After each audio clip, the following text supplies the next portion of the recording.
What if freedom is more than something we celebrate? What if it's possible to be legally free, but still emotionally, spiritually, or culturally bound? And what if the greatest question Juneteenth invites us to ask isn't what happened in 1865, but what still holds us captive today? In the biblical film room, we're slowing the tape down and asking, are we simply celebrating freedom, or are we actually practicing it? Let's step into the film room.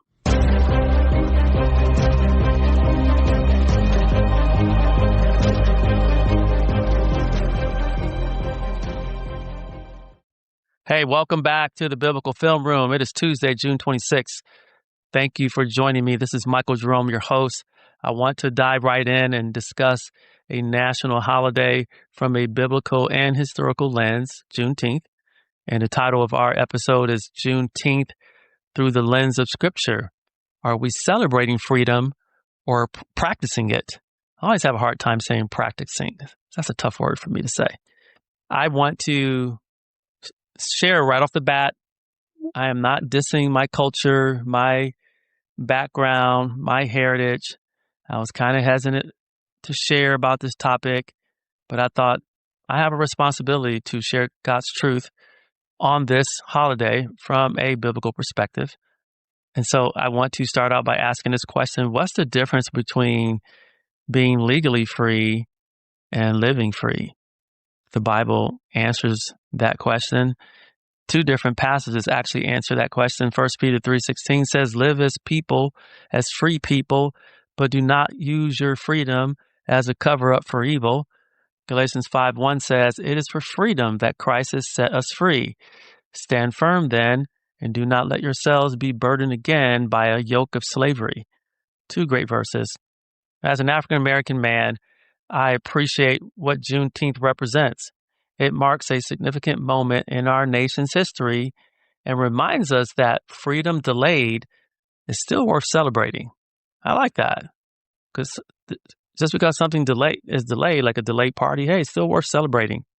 Yet, I struggle to wholeheartedly celebrate Juneteenth, if I'm being honest. And there's reasons why. I found myself wrestling with a question. What exactly are we celebrating?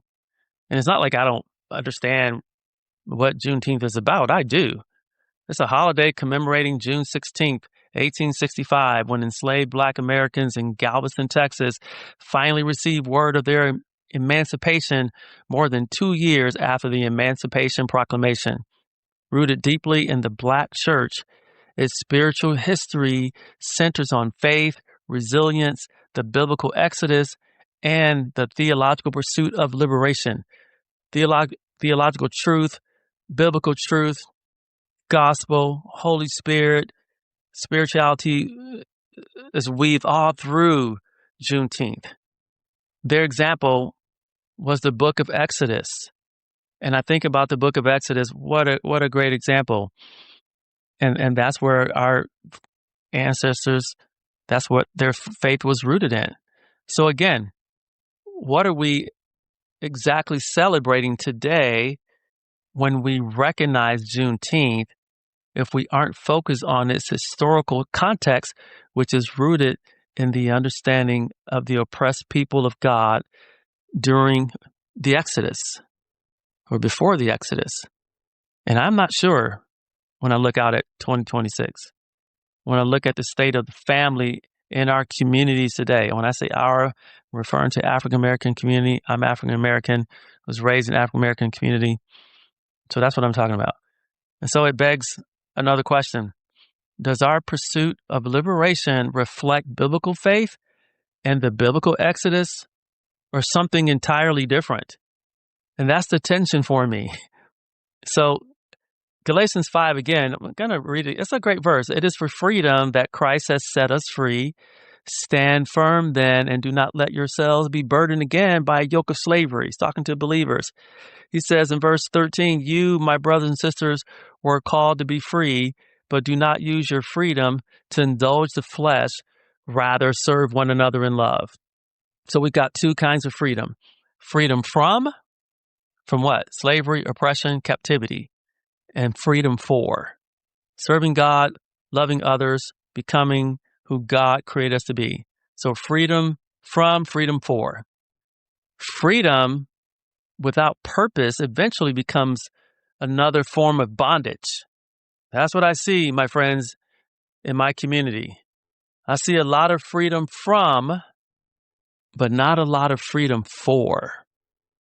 That's just my observation. I don't think you can really have freedom for unless you truly experience and walk out freedom from bondage. And in our culture, we don't really have freedom from bondage, from oppression. And I'm not talking about the government, not talking about systemic racism. Those things to one degree or another exist, but that's not what I'm talking about today. Not if we are using our freedom to indulge the sinful nature, to indulge the flesh. We don't have true freedom from, so we can't really experience freedom for. So what is the indulgence, the oppression, the bondage that I'm talking about? Well, mainly three things. Birth rates of babies born out of wedlock, 1. Childhood poverty, 2. Lack of involvement of the father in the home, 3. Those three things. Listen to these statistics. Birth rates, 70 to 77% of black babies in the U.S. are born to unmarried mothers. Living situations, around 57 to 64% of black children live apart from their biological fathers. Fatherless families are significantly more likely to raise children in poverty compared to two-parent households. Education and behavior. Research indicates that a large majority of high school dropouts and teens exhibiting behavioral disorders come from single-parent or absent father homes. Another statistic, the percentage of black children in two-parent homes decreased from 67% in 1960 to 38% in 2018. So these statistics that I've been reading are between 2018 and 2022. Hey, this feels like oppression to many people in our neighborhoods. And it also looks like and sounds like bondage to me. And I'm not saying these things to diss our community. I'm saying these things so that we can spiritually wake up to these realities. In many cases, we are not serving one another, my brothers and sisters, but self-serving. And that's what he's talking about in Galatians. Don't use your freedom to indulge the sinful nature. Rather, serve one another in love. This is not, these things I just read, it's not the example modeled to us by our forefathers and ancestors. They didn't model this fatherless homes and wedding babies, unwed moms having babies and people not being married to one another. We didn't have that. That's not what our ancestors modeled for us or left for us. You know, black families 100 to 150 years ago were truly free indeed, even though in many ways oppressive slavery existed.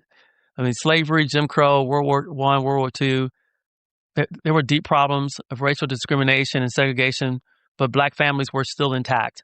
As late as 1960, 70% of black families had married parents in the home. Again, Galatians 5:1, it was for freedom that you were set free so our families can thrive. I mean, Israel, look at those guys. They left Egypt. And when I read the story about the Israelites, when they were in Egypt in bondage, I think it kind of parallels African-American families. I mean, these guys left Egypt. We left Jim Crow.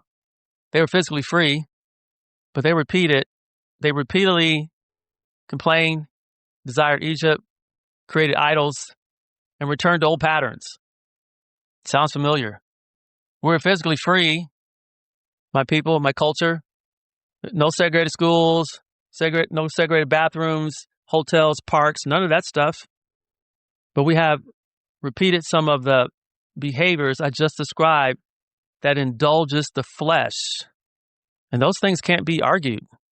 And on many of these issues, we can't shift the blame to others. We can't blame the government, the police, the white man, or whoever else. I mean, they're not even half of the cause of our problems in 2026.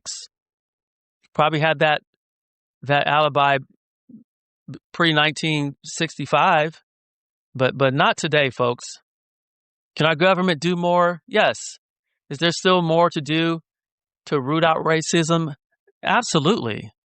That's not my conversation or my point today. You know, the Israelites, they wandered in the desert for 40 years.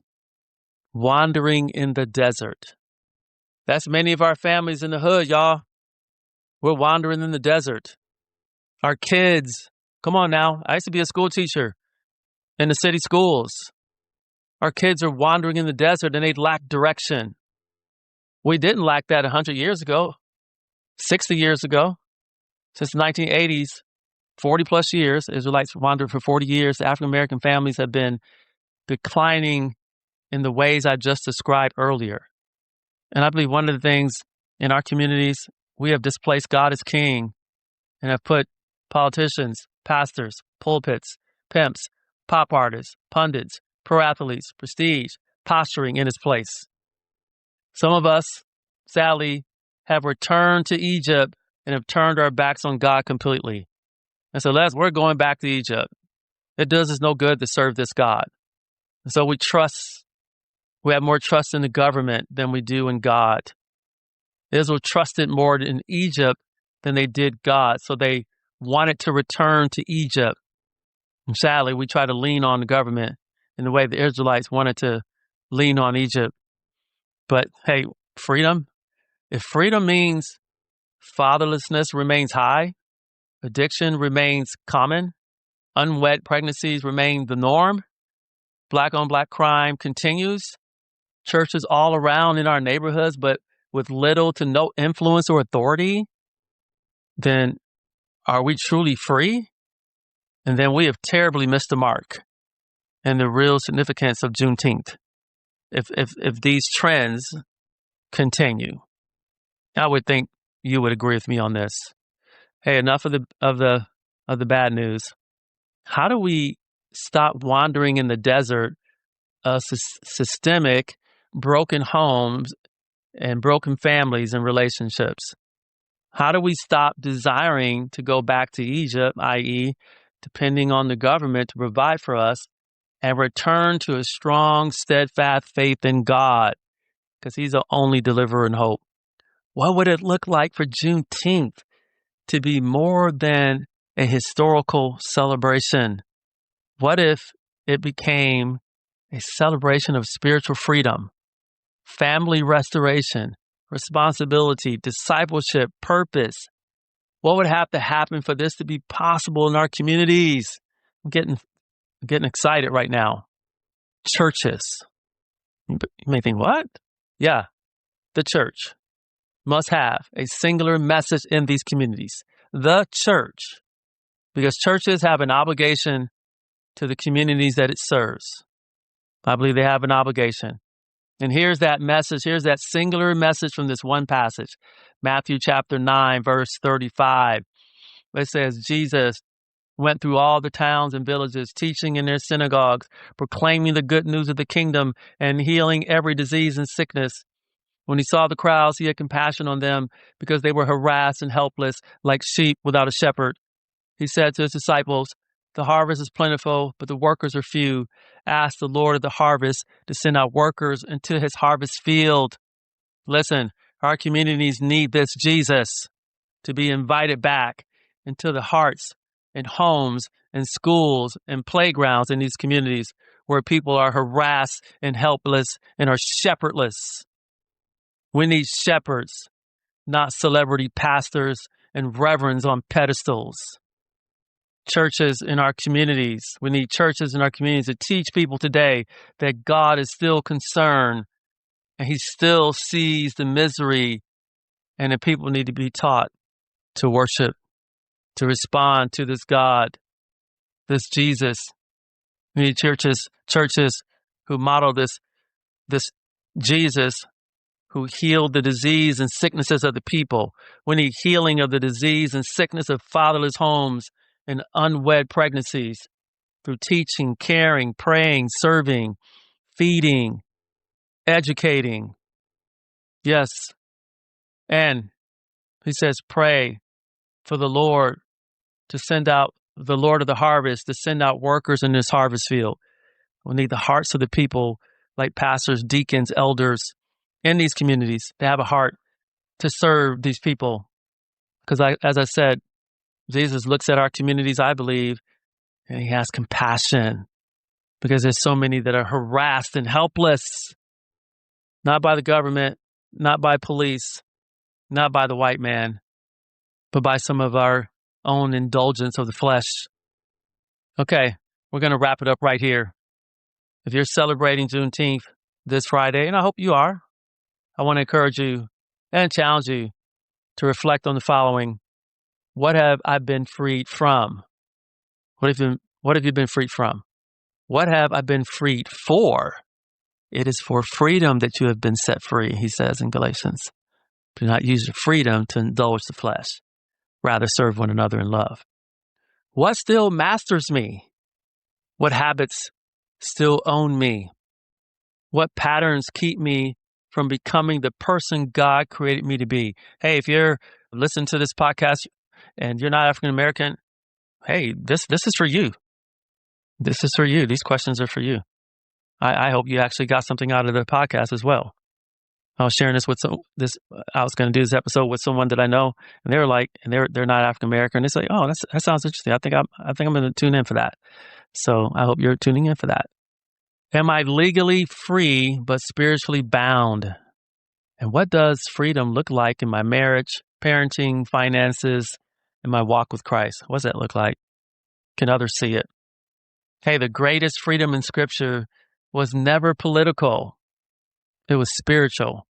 Hey, if it was political, Jesus would have delivered the Jews from Roman occupation, and he would have started a revolution, but he didn't. He says, man, your biggest problem is your sin. You're indulging your flesh. Go back and check out the film. I want to say if you're African American and you feel like your biggest problem is everything outside of us, study out the Gospels because the Jews, they were in a political hotbed.